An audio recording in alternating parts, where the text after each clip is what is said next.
And I got it. Are we recording? Did you get Alexa in your ear every time you press record last time? Because No, I didn't. every time I do this, I'm on, this meeting is being recorded. Like, I I didn't don't hear care. that. Maybe the cast will get it. And I don't know if it maybe No, got I me. doubt it. I had to click got it, telling me that it was being recorded. So I wonder if at the beginning of the recording it's got me saying, got it. Also, Are we recording? when you say the cast might hear it, there's no cast. This is... I said the podcast. The podcast, okay. like, so when it's recorded, it may have been recorded for all we know. The podcast itself may have it, but we'll find out after, won't we? Well, so, cheers. Yeah, my neat all over my lap. Your nads. So I wasn't going to say that, but yeah, sure. Okay, anyway, let's move on. Make things stickier than they already are. Hot, because it's hot weather. Hi, Mum! But I mean, because it's for hot weather, for prosperity. Horrible. It's absolutely horrible. It's hot and sticky.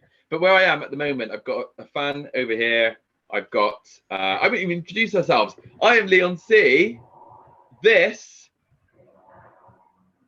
Yeah, cover all your bases. Unless I'm up in a diagonal, then you're stuffed. No, because I did that. All right, whatever. Okay. So anyway, this is Chris P. I'm Leon C. And we are Default Tangent Massive. And today we're speaking about a couple of things.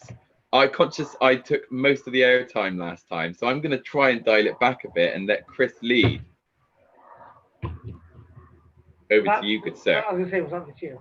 Our first main topic today is a shared interest of both of ours, and it's a shared interest in itself, because we both like wrestling and we both like games, and so it would stand to reason we both like wrestling games. So we're just kind of going to discuss wrestling games, because there is a lot of them, between actual console games that are good and bad, and you've got mobile games, which I don't think... Oh, yeah, Christ. You ever played any wrestling mobile games? I feel like I have. If I haven't played them, though, I've looked into them on YouTube. But, like, let's get this I crap couldn't out name the way. one. No. I couldn't even name one, actually. I remember there was one... I can't even remember what it was. I just remember I got Brock Lesnar, and he was like, Brock Lesnar seems pretty good. There's like a card. What was it, though? Was it like... You fought people, but it was on a mobile, so it wasn't exactly going to be like controlling them. So I don't remember. I don't have a clue. I have absolutely no idea. And was it like, how was it presented? Was it in a cartoony fashion, or was it in a more aesthetically realistic, or was it some mixture of the two? I have no idea. I just remember one. I just remember one that I saw that was on mobile that people were saying this game is fucking awesome. It was I think it was actually a new. I don't think people were saying it was awesome. Actually, I think it was a New Japan mobile game. I think it came out in the last 3 or 4 years, and I think it looked okay for a mobile game. But I mean, really, what are you going to get out of a mobile game like that? They don't count. I don't count mobile games. It's not games. Because it's time killing. There's two, because I think the main thing with wrestling games, right? And I didn't even think about this until, I've thought about this before, but I didn't even think about that I was going to speak about this aspect of them. But the thing about wrestling games, and I've heard people who don't play wrestling games or watch wrestling, or rather don't watch wrestling but play wrestling games, but I've heard them say in the odd podcast about how it's funny that something that is a performance and is predetermined in a game format is a competitive thing. It's a competitive thing in the game. But again, exactly, and that was my next point. It depends how you want to play it. In Fire Pro Wrestling, and I can't remember the bloody term they used, there is a term, and I think it's like solid, and I'm so wrong, I know it, but it's like solid and liquid or something like that. But it's basically like, do you want to like play this like, like, do you want to try and tell a story with your match? Do you want to use the finisher as a finisher? Do you want to set things up? Do you want to, play it more like, do you want to kayfabe it with the other person, or do you want to play this competitively? And you can play as UFC, MMA style characters, and like and pro wrestlers and everything in between. So like Fire Pro is aware of this fact and has kind of merged it into the way that AI will play with you. Or I think I saw it. It's not so much in the way the AI play with you. I think it was an option for when you're playing online. So it's like, I'm going to search for people that want to play it a certain way. Oh, yeah. I think that's what it was. But I mean, yeah, because we've spoken about. I feel like the latest generation, maybe, of WWE games has started to edge that way little by little in the way they've got like the set pieces or the oh my god moments. Because they're things you can put into a match to build it up. And there's still the competitive edge there because, as we both know, you'll be playing a match, you'll be wanting to do something, and then the computer comes along and goes, nope, reversal, the entire plan's doing shit. And that's infuriating. Yeah, it is infuriating.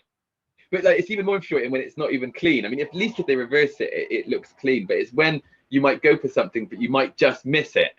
So you've effectively botched it. Which, again, that's good, actually, in a way, because like people botch all the time in real life. But you botch it. It's almost like there should be a botch sale. Like they sell everything. That's the only thing that I've actually, this is a brand new thought. Like for a long time, what I wanted in wrestling games was more selling on the floor. More like I want to be on the floor, and I don't want my character to just get knocked down and then stand straight up. I want them to, like, the more beat up they are, I want them to be like stages, you know. So and now we've had that for the last couple of games where you get knocked down. If they're beat up, they will get up to one knee, and then they will get up. Or if you're down and you hold a direction, you can crawl to a rope. I fucking love that. There's one animation. But it's not. Is it that simple though? Because it's quite intricate. Like there's this one animation I saw where my character's moving back towards and it might have even been predetermined, but I've only seen it once or twice. You watch me play it now and see it every single time. But like my character is kind of scooting back to the corner, and he's kind of like gone to grab the rope but missed, and you instantly think it's like one of those little moments we were talking about, like, oh, he's botched even like the animation, but he misses, but in one smooth motion turns over and grabs it with the other one and just pulls himself in. And it's like such a sweet little thing, and it feels like very organic. So yeah, you're right. I think the new, like ever since maybe 2K18, the selling has gone up a notch. And then you've got, I think 2K came in at what? 16? No, 15. It was definitely I think because 14 was like Randy Orton, and that was just basic WWE. So I think it would have taken them a couple of years to get going, and now they're starting to build on what we know. I saw 15 is good. Unrelated to wrestling, but completely relevant to the gaming aspect of it. Obviously, there's a new FIFA going out this year. That happens every year. Yeah. So they're doing little snippets with the developers, and they were like, when we were doing motion capture for all 22 players, we were noticing that the players were talking to each other. And I'm like, you've been making football games for 20 fucking years, and you're just now realizing people talk to each other on the pitch. That's the most basic thing in the world. And I'm like, yeah, they're gonna fucking be like, innovation, players talk to each other. It's like, mate, that's so stupid. And that shows how little effort goes into each fucking year, doesn't it? That's the problem. That's another thing wrestling games have. It's the same as any annual sports game. It lack of year-on-year progress because there's so little of it. And at the end of the day, if they didn't do it, they'd be leaving money on the table. You'd be silly not to do it, because people will pay for those updated rosters. You know, like, oh, I want this guy with long hair now. Like, he's got long hair, or he shaved his head, and now I feel like I'm playing the old version. I know there are people out there that I hate that about wrestling games. I absolutely hate that because they change so quickly. And I remember when Kane redid his mask, he reused his mask like 2 weeks after the latest wrestling game came out. So the game was out 2 weeks and Kane was out of date. I'm like, well, this is shit. And that's why you should always be able to customize the original characters in these games. Yep. Or at the very least, have consistent updates from the company, because I know there's licensing issues with real people likenesses and stuff, which is a reason I don't think you can alter people willy-nilly. But it can't be that hard to just add a mask, send to all, and just download it. Well, in if you go way back to WWEF, No Mercy and WrestleMania, and No Mercy is considered by many like one of the best wrestling game ever. I don't think it's the best ever, but at the time it was, of course, it was fucking outstanding. Don't even remember it. It was really, really, really good. I actually missed No Mercy personally. I never had it, but I had WrestleMania 2000, which was fucking so good, so good. I just what they did was everyone was effectively created, but they had the original parts. But then you could go and create an original wrestler, like a creator wrestler, but then like just duplicate Triple H, duplicate Shawn Michaels, because they were the same models and it worked. So what you'd end up doing then is you could it enabled you to customize the originals, but not make them look out of place. So you know, if someone, if you want to, you can definitely tell. Something they've always struggled with is you get a real game created person up against your own, and it's just fucking chalk and cheese. 100%. So on 2K18, the game doesn't work properly because I've got to like delete a load of stuff basically. Like 2K18, I couldn't do Royal Rumbles anymore. It comes up with that. I get it all the time when you're playing Universal, and it's like, this is a completely different point. Carry on. But yeah, ultimately, it's probably a similar point. Like it wouldn't load Rumbles anymore. There was too much creative. I basically because I didn't like that. Yeah, because it always takes longer to load creative wrestlers. So if you've got 30 creative wrestlers in the row, the game's like, it just crashed. Yeah, it just crashed every time. Couldn't do Rumble for ages. So because like I thought I'm going all in on this, so I'm having the roster. I'd have the entire roster would just be created, because then nobody looked out of place because everybody was out of place, you know. So the entire roster were created, and then because of like the issues and like the long loading times, and like it was just like the timing of like downloading so many different people, you know. In the end, I just couldn't bother. So 2K19 and 2K20. Oh, I've never played 2K20 to this day. I've still never played 2K20. And you did say it plays better now. Oh, it's definitely had a Battlefront 2 sort of build. Like it started off in a trash heap and got better. I mean, the hair physics are still shit, which I can't not look at. But I haven't, apart from it crashing, which it started to do recently again, there's no real gameplay issues. Okay. If it's super cheap, I guess. Yeah, I don't think you're ever going for a $5. A $5 feels like what it's worth. If it maybe a $10, maybe. It's all them stupid like the weird. Oh, I don't play them. I don't know what they're called. It's like special arenas.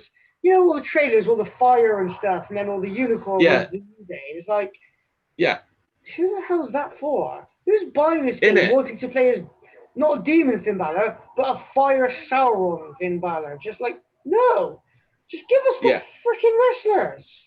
Because the thing is, they still wrestle realistically, so it's like it just. There's nothing fantastical about the action. It's just the look. And even if it was fantastical, it would just get out of place. It wouldn't work. It's too much. They obviously felt like they needed some hook, and they just chucked that in there, and that was a big mistake. But yeah, it's not too bad anymore. What's the earliest game you played? What are you, 32, 33? You never know. You'll never know. I never give my age out. Mystery. What's the oldest game? I'm an ageless enigma. Well, I played a lot of retro games. I played a shitload of retro games. I've probably played like, I don't know the name of it, but like because I played on the emulator. I played like old Fire Pros and stuff. And then like on one of the things I've got like all the old Mega Drive and Super Nintendo games on there. So like I played games way before my time. I don't know the name of it. But it was like some really shitty, I think it's like some really, I say shitty, but it's just like some really shitty, I think it was based on WWE, but it wasn't WWE. It was like, you know what like Pro Evo do these days? With footballers and Oh, okay, yep, go on. Yeah. So they were like parodies of the real wrestlers. Yeah. So I don't know what it's called, but it's called like Wrestle Slam or something. But the oldest, best wrestling game I would have ever played is probably WrestleMania 2000. That is a sick game. What's on the game? Originally it was on the N64. But then there was another version of this game, but which I never had a chance to play, and I don't know what it was called. But in Japan you had, and it might even been a generation before that, but it was the AKI engine, basically. The AKI the big engine. famous special engine everybody loves. Yeah, game. Yeah, man. So that is like one of the best engines ever, and like modernized it, like it could be like that's what I mean. The AEW game could be amazing because like we were saying, like some of the things they've shown, I didn't really like the cartoony graphics, or like kind of exaggerated graphics. But it doesn't look in proportions. Like their hands and their head are really big, and then the bodies are tiny. Yeah, it just looks their like hands and the feet and the head. I don't like that. Yeah, I mean, like if there's a creator wrestler in that, I create a wrestler, and the first thing would be like minimize the feet and minimize the hands. It's like shitty battlegrounds, kind of. Yeah. Do you know what though? I honestly believe that they will adjust that. Oh no, I think they'll adjust get that. It right, yeah. Because we saw when we first saw it was worse, and then we saw it again and it looked better. Yeah, they're getting better. Yeah, I think it's got potential. I think it's going to be a really good game. I mean, if they're using like the Aki engine or something that is the equivalent of, it looks like it plays a lot like a 2K game, like a SmackDown, because they are like SmackDown and all the Ukes developed wrestling games. They go way back to like Power Move Pro Wrestling, and they had games going on at the same time as the AKI games, so there was always going to be similarities. But I personally think to this day the best wrestling game, not just for its time, but just for its time and everything, is probably 2K19. I genuinely think 2K19 is like the best because it's just like it's years of honing, it's years and years of just getting it more crisp. So this is what happens to the WWE games. It goes 19, 20. Yeah. Because we get good. Yeah, we fucked it. And there was, of course, reports that like Ukes and everybody had just like up and like left them with like the framework of the game, and it was just people trying to catch up. I forgot about that. Yeah, like that was like the whole story behind it. I think it was agreed in 2018 they were going to leave, and then they left, and it was still like halfway through the production 2020, and yeah, they just shut the bed. And they just thought, fuck it, ship it. Like, fuck it, we've done what we can. People will buy it, ship it, we'll correct it over time. And that's what they did, and that's what they did, and that's what they did. Trying to think what's worse, Cyberpunk or 2K20? Oh, good question. 2K20 might be the Cyberpunk of this season. Well, it wouldn't be because we had the anticipation of building up to its release. 2K20 was released in 2019. I know. Yeah, I know. So it was actually out before Cyberpunk. Before Cyberpunk, it was, yeah. It was. Cyberpunk did not learn from 2K20. No. Yeah, it didn't, did it? It really didn't. I'm pretty sure we had this discussion last season. Probably. But yeah, so I mean that's wrestling games in a nutshell. And like I said before we even start recording, I could like that was just such a brief overview. And we could talk about each individual like favorite wrestling game. Like if you want to talk about Here Comes the Pain, 2K16, 17, 18, Power Move Pro Wrestling, the AKI series of groups, the Def Jam wrestling games, which were AKI grouped as well. There's a lot of sick games there, and I could spend a lot of time talking about each one. It's a very broad subject. I'm just thinking, like, I very rarely are me and you in an agreement in the way we want things to be done. And wrestling games, normally, I'm with the average person, and you're out here on your own. I'm not going to say it, but just doing your own thing. And this time, I'm with you because I think, oh look, I'm fucking dancing. We both like to play wrestling games in a kayfabe wrestling way.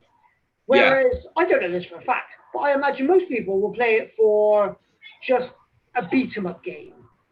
Which is why I think you look 2K19 and around that era are the better games because it allows you, within reason, to create a better match than to have a match.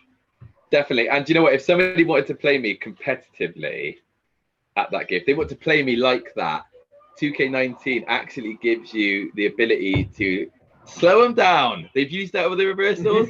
Get down. I'm going to work some heat on you. Calm the fuck down.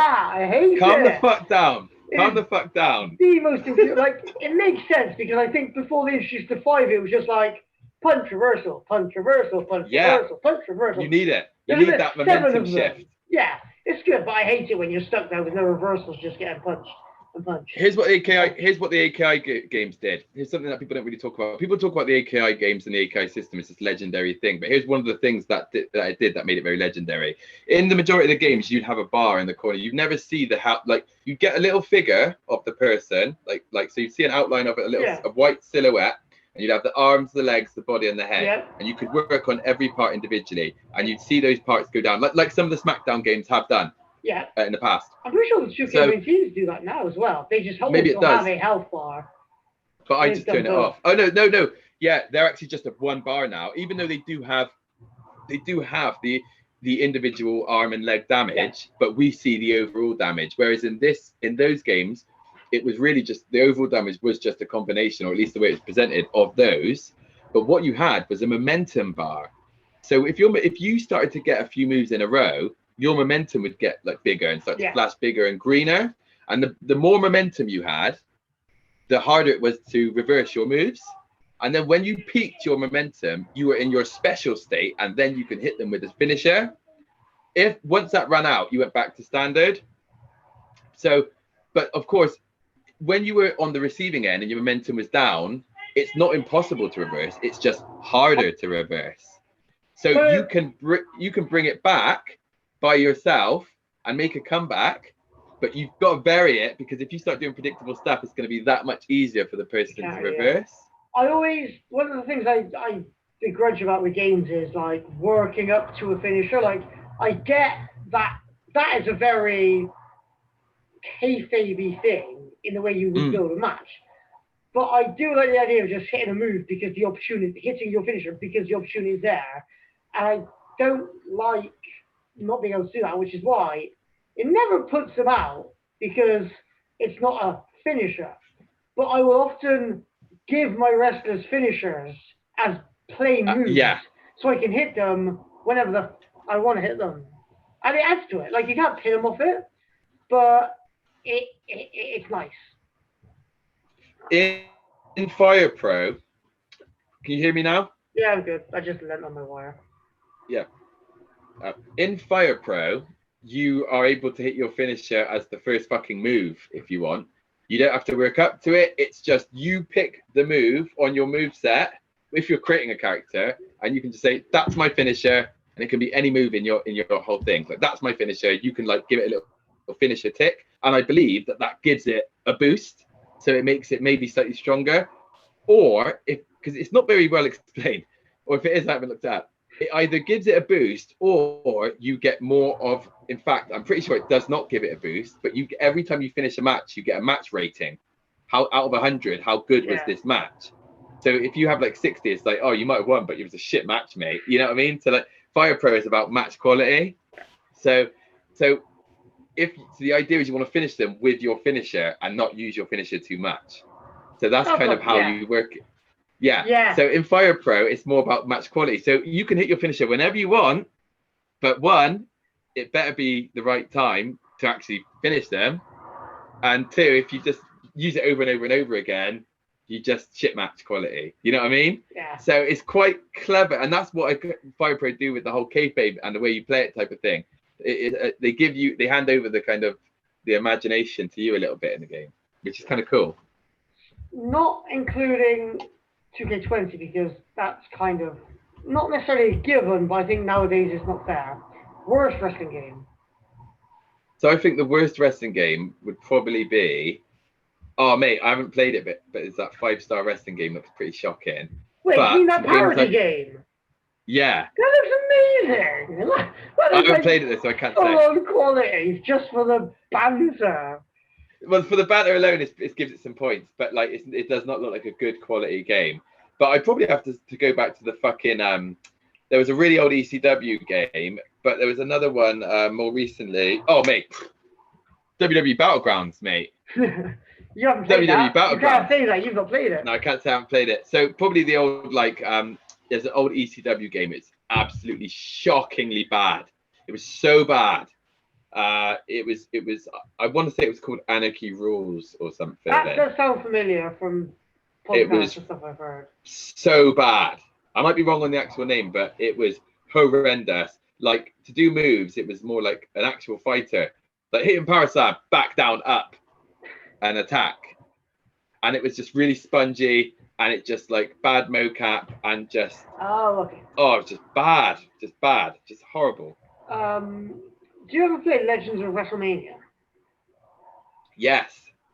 Because I think it was 2009. Actually, I'm actually right on this Wikipedia now. Oh, 2009, mate. Oh, congratulations. The reason I know that is because 2009 was also the year they had their, I'm pretty sure it was like their tag team push when they had like DX and the Hardy Boys as their like cover stars. Oh, yeah. And if you had 2K, whatever it was at the time, SmackDown vs. Raw 09, you would import all of those wrestlers into Legends of Wrestling.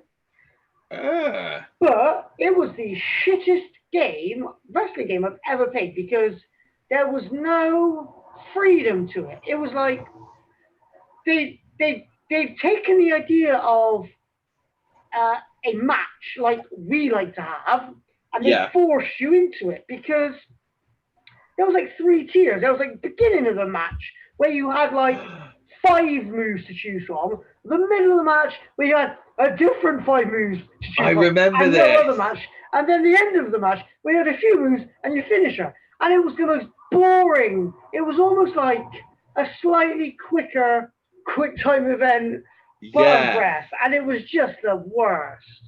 I think there is some promise in that, but that's been executed so badly.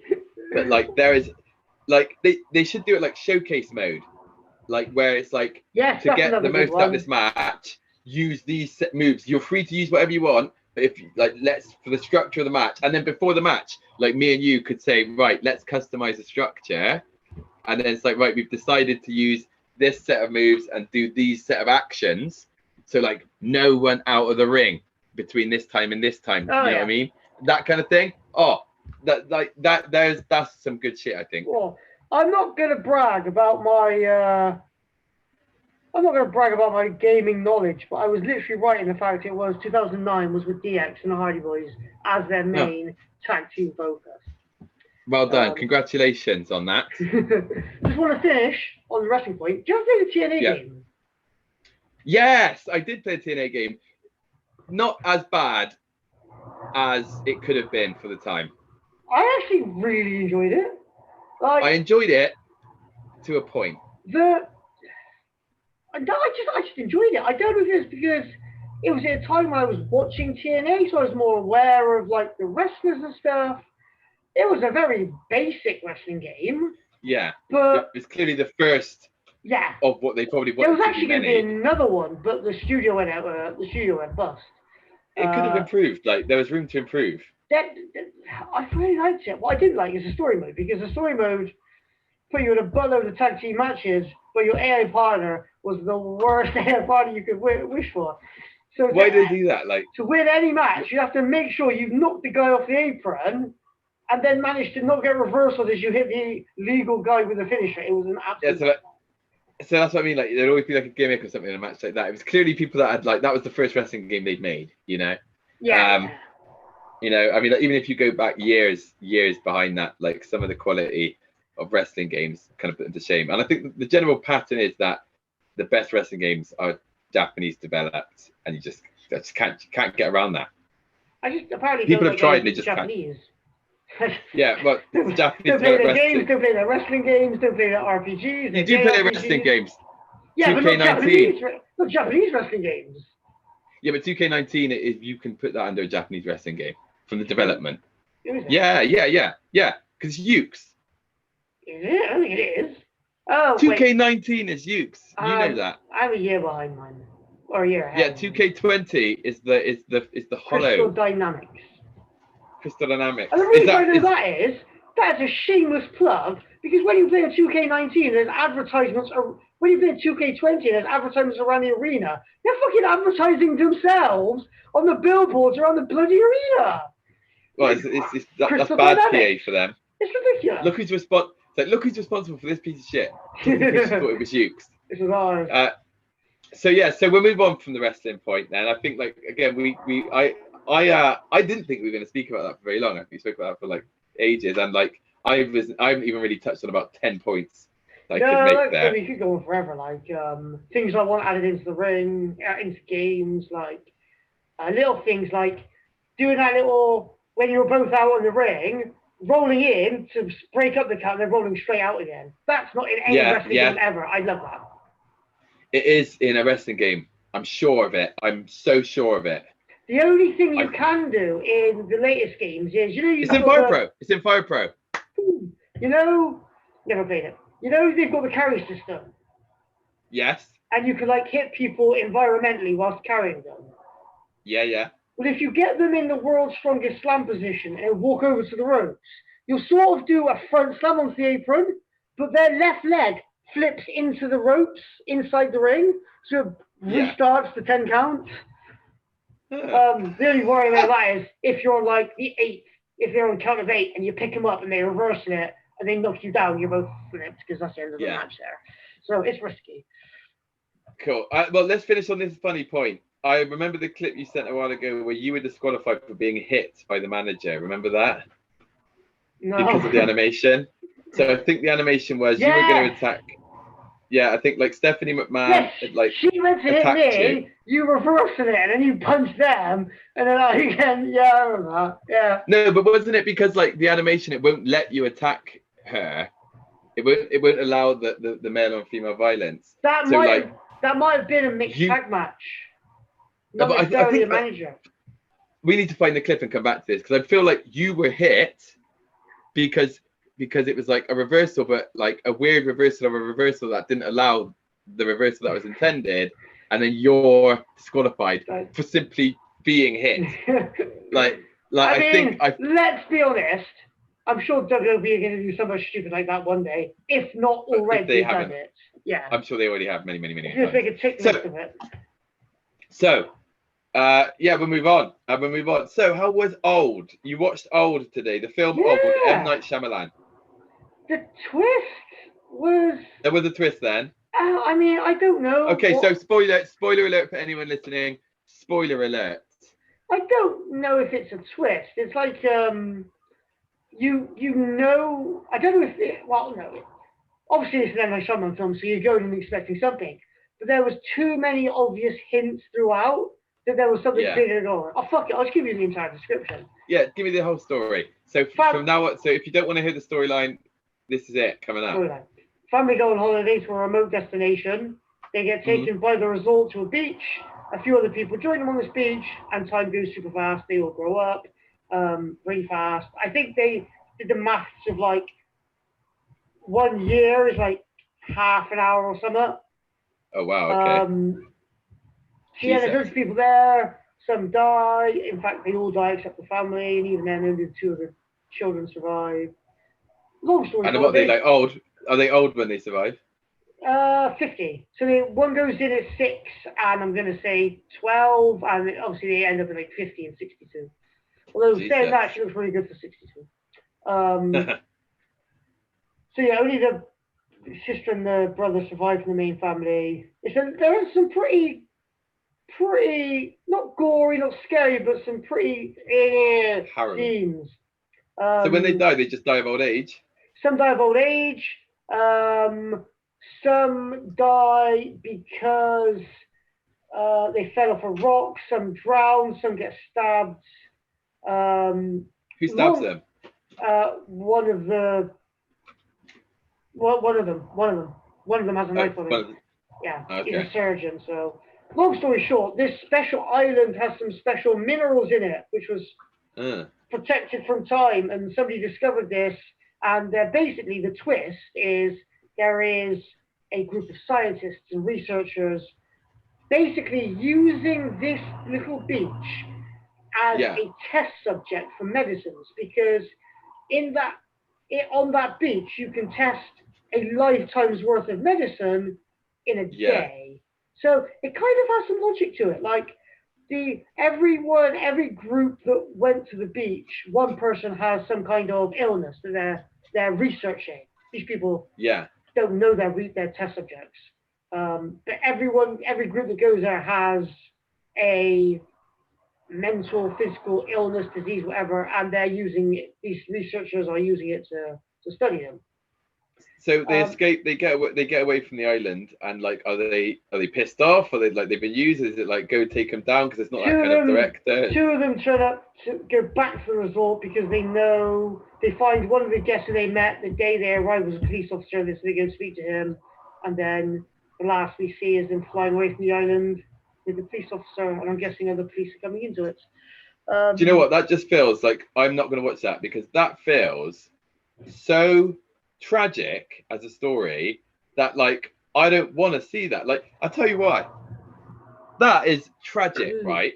So like little basically everyone dies, that's sad enough.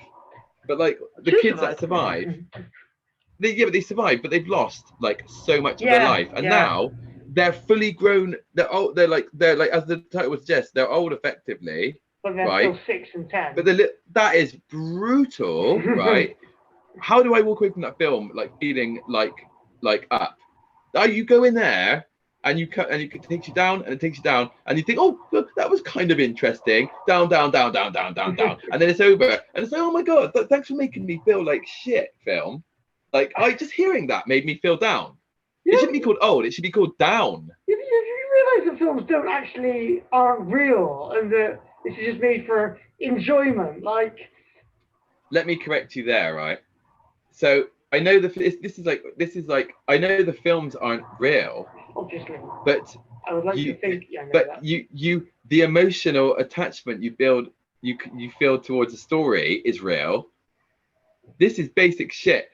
Like movies should move you, right? And stories should mean something. And that story like has like in anything that we've spoken about before. You want to like you get feel good movies, films to make you laugh. Films to like horrify you, films to entertain you, and this is a story. This is like a thought-provoking film. And most M. Night Shyamalan films are thought-provoking films that make you think a little bit. And all I really get from this is like, oh, it's an interesting concept of how would people react in a situation where everyone was growing up really quickly, but they can't get that time back. The bad guys are these scientists, right? And the good guys trying to save the world, so they're kind of there's a grey area there. Let me quote someone that we both love. I don't trade lives. I was so hoping it was going to be fucking Simon, man. I thought it was going to be Simon for some reason. I'm not going to quote Simon. Yeah. I don't trade lives. Like no, but it's not worth it to like just ruin a bunch of innocent people's lives. They cured epilepsy, so that happened. Well, so we're getting somewhere with that then. So the point, so the kind of the payoff, like so the way I walk away from this film, like trying to feel good, is that they managed to cure this. But let me just re-quote you from a few seconds ago. Films aren't real, mate. Still a problem, yeah. And those characters are still old, okay. So it's like doesn't work. This is why sometimes I'm glad to have films spoiled, because I think like M. Night Shyamalan has got an interesting concept. And a lot of his films seem that the premise was like came up with like imagine a situation where X was happening, like the happening. Like imagine something like something's happening and this could be a good twist, and let's build a story around that. Imagine if there was a guy who couldn't be killed and then there was his own polar opposite who was like glass, and it was like a superhero dynamic. The one. I was trying to think, there's Unbreakable, there's Split, and there's a third one. Couldn't remember what the hell it was. Oh yeah, and it's set in the same universe, aren't they? Yeah. Glass, good, yeah. Because then they had a Split versus that was actually Glass. Oh no, they're good films. I enjoyed those. I'll check them out. Still M. Night Shyamalan. Yeah, but all three, Split, Unbreakable, and Glass. I really liked. No, say what you're going to say. Sorry. Yes, I feel like you're going off on a tangent now. There were two really good. There were two really standout parts of this film. Both for horrible reasons. There's like a 6-year-old and I'm gonna say 4-year-olds, which makes this next sentence sound really fucking creepy. But obviously, like they're young, so they build a towel fort. While all this is going on, they spend quite a lot of time away from the action in this fort, and they're obviously growing up. And you see a few little clips of them in the fort doing kid things and stuff. And then you see them and they're obviously holding, like, they're cuddling. And then the parents call them out. So they come out. He's tall and skinny. She's taller and she's pregnant. And what the hell? Because she's now in an adult body, I'm guessing they had sex. And because time's going really fast, she conceived and gave birth in about 40 minutes. I fucking hate this film. Like, it gets worse. It gets worse. I actually hate this film. It gets worse. So the baby's born, and then I don't know if this is a scientific thing, but they say babies need attention to survive. Because people didn't pay attention to the baby for like 30 seconds, which is like 2 or 3, 4, 5 days, months, the baby dies. Months, weeks. The 15-minute-old baby dies. I think this film has mildly disturbed me. Right? Yeah, there's some creepy aspects to it. It's mildly disturbed me. Like, I don't like this film. This film sounds wrong. But I tell you what. There's one more. The other. Yeah, really go on. What's the other bit? The other bit is, I don't like broken bones. They like they make my skin crawl. Who likes broken bones? Some people would. Some people do.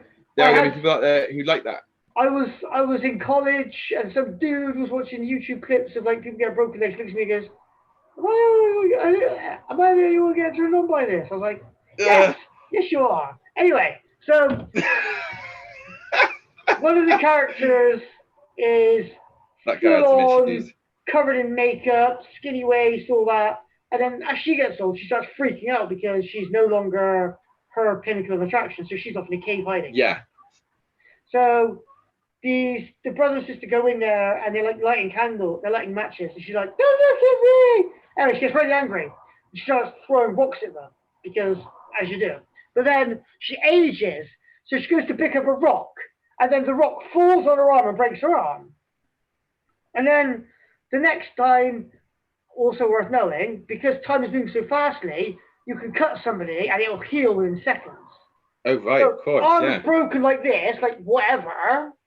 And then the next time you match, she's walking up normally. And the one of the brothers or the sister was like, oh, it's healed so fast, it's healed out of position. So the bone is like a Z, and she's walking along like this. Oh my God. She keeps breaking parts of her body and it heals really quickly. So she ends up in this kind of contorted fucking every limb in a spiral. It was like, I fucking love this, but this is fucking horrible. So, I hate this, but I can't turn away. It was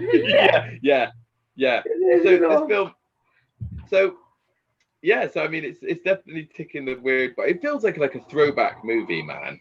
Like there's a lot of old school movies that kind of go places that like a lot of. I tell you what, like I take it back. I don't hate this film because one thing I said about a film which I fucking love. Have you seen The Human Centipede? Oh, I think so, but it was a long time ago. Well, I don't think you forget it. I know it. I fucking love The Human Centipede, right? Did you see the sequels? Yeah, I saw one of them, but I've still not seen the Which third one. one. Which one did you see? Is the third one with the guy in the multi-story car park? No, that's the second one, and it's terrible. It's an awful movie. It's absolute dog shit, in my opinion. But the first film I absolutely love, right? And one of the things I said coming out the other end of the film was like, it had to be done. Like somebody had to do this. This idea needed to be executed. Like if he didn't do it, then at some point somebody would. And there's nothing else remotely like it. Like, you know what I mean? It's an outlier. Yeah. So I feel like that's kind of what this is with old. Like I feel like this is touching on things that I don't really. This is presenting me with a situation. Didn't need to be made. No, but like, check this out. Check this perspective out. This film is presenting me with situations that are making me feel really uncomfortable and quite disgusted. Yeah. In some scenarios. And when I say movies should move you, they should evoke a reaction. And like we talk about films not being real, the feeling and the reaction is real. And I think that I take it back. I don't think I want to watch this film, but I must say it does actually sound like it's done the job that it's supposed to do. It's meant to make you feel uncomfortable. It's meant to make you feel a bit shit. Oh God, But yeah. it also makes you think a little bit. It's not a horror, it's not a thriller, but there's some kind of psychological trigger in there. It's not a psychological thriller, it's not a psychological horror. It's like a psychological mess around. It's just just tweak your fucking senses, just to put you like an experiment. Yeah, just to make you feel just a little bit more uncomfortable than where you perhaps like to be. Just over the line. Okay, this film does actually sound okay. Maybe I need to see it. I don't want to though. I don't want to, but I kind of like, I don't know. It's there in the background. It's never going to go away. So no. So I mean, I don't really do scores as such. But what, like, just based on how you're feeling now, what would you give it out of 5? Probably a 3. I've got an unlimited card, so I've now gone with a. Was I being happy if I paid for this, as opposed to just going for the sake of it? And there's the time spent as well. There's the time spent. That's also valuable. I don't know this. I'm glad I watched it. That's the best I can say. Like, I'm glad I watched the weird, creepy crap that went into this film. Yeah, you're on the other side of it now. That's as much as I can say. I think for me, the only way I would have had to have watched it is to not know anything. But now, because I know everything, I don't want to watch it. No one wants to come in. So I probably won't ever watch it again. Let's put it that way. Well, I don't think there's many films that are worth watching more than once, especially films like that. Like certain films. Once you've seen the twist, it's a bit like there's no reason to go out again. Good films to watch over and over are ones with really good like acting and scenes that you enjoy. Just like things that you can watch, like a good song. Like there's a lot of films that might have a couple of scenes in it which are like a good song. Like I fucking love that scene, you know. And like one that comes to mind for me is a film called Glengarry Glen Ross. Fucking incredible fucking film. I could watch that film over and over and over again. But on a very few films. Glengarry Glen Ross, Al Pacino, Kevin Spacey. What kind of movies are on your can watch at any time list? Because I've got 2. So there's probably I probably chuck Star Wars in there because every couple of years I'm going to watch the Star Wars films regardless. Like Star Wars kind of goes in there. I wouldn't even I mean if I wouldn't want to watch it today maybe, but like I know that story like the back of my hand. I've played numerous games. Like when we played the Lego Star Wars game, like I knew what was coming, you know. But I enjoyed every fucking second of it. I enjoyed that so much more than the film. The sequel trilogy. No, but like the Force Awakens Lego games, I enjoyed. Oh yeah, the games, but the movies, no. Oh no, the movies, hell no. But the story came across much better in the game than it actually did in the film. So one thing I would say, Glengarry Glen Ross is a definite go back to for me. It's a film about like they sell land. It's like an old real estate agents, right? But they're not con artists as such, but they're selling worthless land, man. And it's a very famous scene. Alec Baldwin's in the film for like 5 minutes. He got like nominated for an Oscar for this 5-minute scene. I'll send it to you later. It's one of my favorite films of all time, and it's just about this really brutal sales office and the desperation they go through just to get a sale. And you've got Al Pacino, who's the hot shot. He's top of the board. He's kicking ass this month. He's going to win the Cadillac. And then you've got an actor called, I think his name's Jack Lemmon, off the top of my head. I bet I've got that right because one of my favorite actors. And it's very clear. I don't know if you ever saw Gil on Simpsons. Oh, Gil, gotta get a sale for Gil. It's very obvious that Gil is based on this character. And this character, he used to be the Pacino, you know? But it's not his month. And he is just at the bottom of the board and he's doing anything he can. So they've got these leads that they bring in and they're only allowed X amount a day. I'll send you a scene on it later. Anyone who wants to watch some of the best acting you will ever fucking see in your entire life, this is a must see. Al Pacino is exceptional. Kevin Spacey, Ed Harris, Aaron Eckhart, sorry. oh my god, I can't remember the other guy's name, but he's another famous actor. There's not many people in it. It's a famous play, but it's put on film, and it's fucking amazing. So there's that, and there's probably a couple more, but one that really stands out in my head: American Psycho with Christian Bale. That is one of my all-time. Have you not seen that? It's exceptional. Like so, those three films. Our watch anytime films could not be more polar opposite. Let's hear these ones. Well, not so much watch anytime. But you will not get tired of watching. Oh yeah, I never get bored of watching for the rest of my life.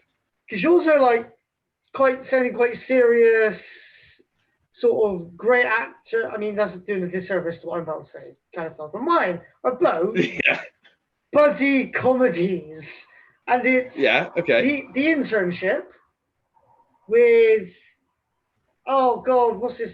Vince Vaughn. What? And Owen Wilson. Oh yes, at Google, Google, I love that film. I could watch. That's the whole point of this topic. I could just watch that all the time because it's funny. Yeah. And a film called War Dogs with Miles Teller and who's the short, fat one everyone roasts in Hollywood? It was in 21 Jump Street. Him. Jonah Hill. I cannot stand him. See, I'm not a big fan myself, but in this film, I'm pretty sure he just plays a fat, arrogant Jonah Hill. But I've seen War Dogs. I think they are. They sell. Yeah. I really like the film, and if I ever just get bored and have literally nothing to do, I want to go to sleep watching TV, I'll just throw one of them on because I don't know what it is. They're just really good films. Just cozy. On the Vince Vaughn, I watched Freaky a couple days ago. I don't know if I've seen it. It's a serial killer film, but it's a comedy where serial killer swaps bodies with a high school girl. Oh right. Essentially means Vince Vaughn is playing a high school girl for 2/3 of the film. That sounds funny. He's just so good at it. Like his running, his movements, the higher pitched voice. It's that thing where the acting is so good, you forget it's an actor pretending to be a high school girl in the body of a 6-foot man. He's just really good at it because he just starts. It's just a really good actor. It's not like a high quality film, but it's quite good fun. And obviously, I like body swapping films. He's just a really good actor. Vince Vaughn is a very, very good actor. In that film, that gangster movie with The Rock, Get Shorty too, he is fucking funny as fuck in that. I think he is definitely a comedy actor. He's got serious. He can do serious though. I can't think of many things he's been in except. There's an old film called Cell. The Cell. There's an old film called The Cell. So, Jennifer Lopez, Philip Seymour Hoffman. Is it Philip Seymour Hoffman? It might be Philip Seymour Hoffman. Philip Seymour serial Hoffman killer movie. Quite big, blonde. He was in Mission Impossible. Yeah, he plays like a serial killer. It's this and Vince Vaughn was in that. It was one of the first times I ever saw Vince Vaughn, and it's quite an old film. He is serious in that. But yeah, I think that what you're talking about the way he like plays this other character, this high school girl, like that, I can, as soon as you said, I can kind of see Vince Vaughn doing that kind of thing. And Johnny Depp said, I think it was Johnny Depp, or maybe it was Johnny Depp had worked on the Fast Show many years ago and said that Paul Whitehouse was one of the best actors he'd ever worked with in his life. And I think it was Paul Whitehouse who might have said that, like, or maybe it was Johnny Depp, but it basically said that good comedy actors are like sometimes make the best actors. Like, look at Jim Carrey, and Steve Coogan, who of course I fucking love from Alan Partridge, is an incredible actor when he does serious stuff. And a lot of Alan Partridge, like when you listen to a lot of Alan Partridge stuff, he has like there are like sometimes you get like a minute of something serious, which is completely broken apart by like his complete prickishness. Well, by the character's complete prickishness. I was just thinking, I'm sure I've seen a trailer for a Steve Coogan film, And then I just realised it was that flipping clip you sent me like 2 days It was ago. that clip I sent you from the other guys, yeah. So yeah. So I think like it doesn't really matter if it's what kind of film it is. If you can go back to it, you know, films are extremely subjective, and who would I be to tell you can't enjoy that film? Don't watch it. You know, it's crap. So it's a very subjective thing. But yeah, like mine are like quite serious, and I think like. But to be fair, I mean, talking about the other guys, I haven't watched it in a long time. But if I was bored and it just happened to be on in the background, I probably wouldn't turn it off. Like, I think that is a very funny film. So there's a lot of, and even though we both said we can't stand it, Happy Gilmore, man. Happy Gilmore is very, very good. Again, these are not like good quality movies per se. They're just enjoyable movies. They're just so enjoyable. And I think being able to make people laugh over and over and over again is a thing in itself. Like, so, you know, good comedy films that stay funny over years. That's and there's so many. There's so many. There's so many. Like comedy films, so that you're always going to find some good ones. I just feel that, like, especially in the last kind of maybe probably longer, but like especially in the last 4 or 5 years, especially, just most films just feel very formulaic. They're very focus group driven. Like, they're all out there. They're just big adverts to get a return for the production company. So I will say that, like, with old, it does feel like they've been a bit adventurous, and they've allowed M. Night Shyamalan to. M. Night Shyamalan is one of those people, a bit like Hideo Kojima, where they're given free reign to make what they want, because for better or worse, it's going to draw people in because of the name value alone. Yeah. And at some point, even though I don't think either of us have played it, I like Death Stranding is definitely something worth talking about, because I've not played it, but I've watched the whole fucking thing. You'll be glad to hear I'm in the process of getting my PS4 back. So. Excellent. Okay, so we'll talk about that after. That's really fucking good news, because oh my god, am I gonna just change the way you live your life? It's like 0% chance that happens, but good luck to you. All I say is this before you think. Actually, tell me what you're gonna say, because I won't forget mine, just in case you forget yours. Did I ever play Spider-Man? I'll come back to that in 1 second, because it's funny enough. It's so funny you say that, actually. All I say is Monster Hunter. You never thought you'd play that, and you completed it. You're thinking Final Fantasy, and that's just not going to happen. When there's no money involved and it's completely free, for like the most content you'll ever get for free on a game you'll ever see, like there's no game out there that's going to give you more content pitch mode like that. Like shit, PS1, pitch. Yeah, hard sell. Yeah, we'll come back to it. Final Fantasy 14. Oh my god. Yeah. Oh my god. I'm gonna. You're not gonna realize what hit you. Spider-Man. Did you play it? So funny you mentioned that. So yes is the answer, and I put it on yesterday. Funny enough, actually, because my little boy is home from school, 6-week holiday. So he was bored. So I said, "Oh, do you remember I've got Spider-Man?" And he was like, "Yes, let's play Spider-Man." So he was playing Spider-Man for a little bit downstairs. And do you know what, man? Like, I completely forgot how stunning that game is. Like, I've got basic PS4.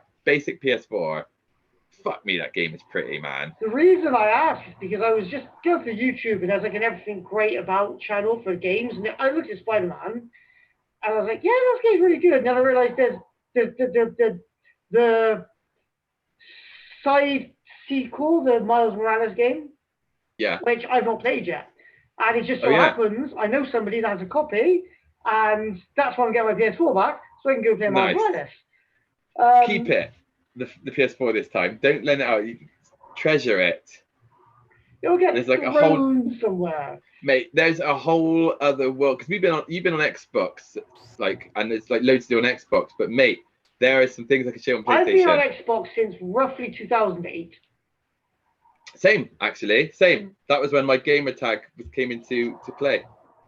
Well, is it 08 in the end? Your name's not 08 in the end, has it? I never had. I don't think I had. I was never online before. I think 2008 is my earliest online gaming activity. Grand Theft Auto 4. The only reason I know that by the years, because it was my last year of secondary school, and I finally got one. I got a 360. I got GTA 4 was probably like the first kind of real game I played online properly. Call of Duty. Oh God. Modern Warfare. 3? I think it was Modern Warfare. Call of Duty 3. That was online. That was sick. Like I do not like Call of Duty games anymore because I just feel like they've just become their own fucking thing and it's whatever. But Call of Duty 3 at the time was like, this is fucking awesome. I better go look at. Cool. Yeah, no, because Call of Duty 3 was a very mainstream game. That was very mainstream. And I used to really like Battlefield as well. Call of Duty 2 was one of the heavier markets, because I remember Call of Duty 2 was on those like in-game, like in game, the shop, they'd have like a freestanding Xbox to play games on. So Call of Duty was big around 2, so it's always been mainstream. And I think the thing is, because with Call of Duty, like the maps I used to like, they were relatively strategical and very like kind of coordinated maps. Not running and gun.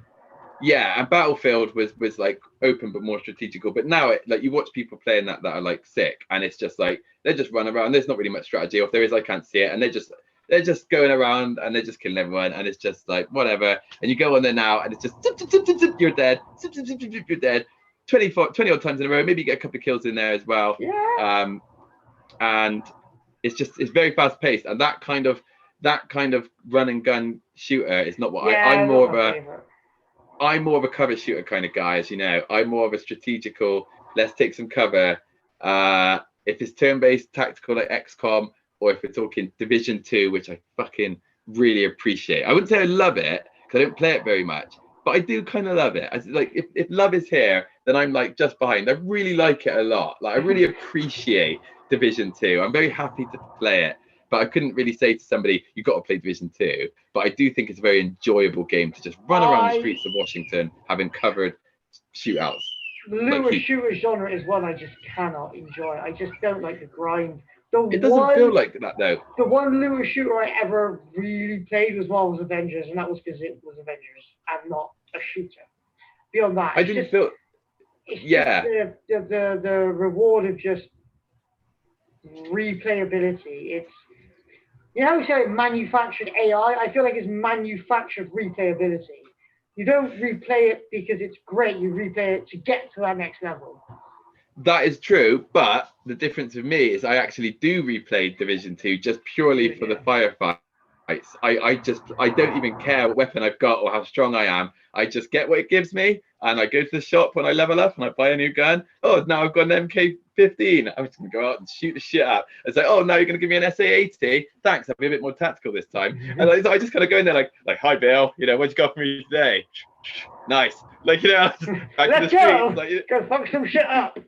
That's kind of how I played Division, and I think I've completed it without even realizing, because I was like looking for the main storyline. I was like, have I done all the storyline? I've just kind of gone through that game, not really paying attention to anything, just having cover fights. Love it. We're gonna have to wrap this up now because we're looking at about an hour and 5. Okay. There's a game coming to Game Pass called, I might have mentioned you, Aragami? Yeah, you did mention it to me. I had a look at it. Yeah, it looks alright. I downloaded the first one from GameSpot. I don't think it's from GameSpot, but I have access to it, and it looks quite good. I mean, the first one I'm not a big fan of because I'm kind of crap at it and it involves too much stuff. So I'm hoping the second one brings it back a bit, but that might be interesting to about. I think it might be interesting because it looks like I remember I said it looks a little bit Tenchu-y. It's got a bit of Tenchu to it. That was you or Femi, but that was clear. Yeah, so I think, oh, this is perfect timing as well. I'm being told I need to update my computer. So perfect. So, yeah. But, well, we'll wrap up there. But yeah, as always, final word to Chris. We did miss out on one of our intended topics because, as usual, we've overrun. And default tangent, standard. That's literally the point, and literally the gimmick. So yeah, basically, I did want to talk about older games that we feel may not necessarily get the appreciation we feel they deserve. So yeah, and I instantly remembered one. Gives you time to think of one or more, and say me, I've got one. I've got one. I knew it would prompt me. We'll have to bump back till next week. Which means I can do a bit more research on it as well. So I feel like I have a surface level of memory, so I just need to look it up again. Same. That's a good shout. I've got a really good one. Wouldn't it be funny if it's the same game? But yeah, I've got I would be very surprised. You never know. You never know.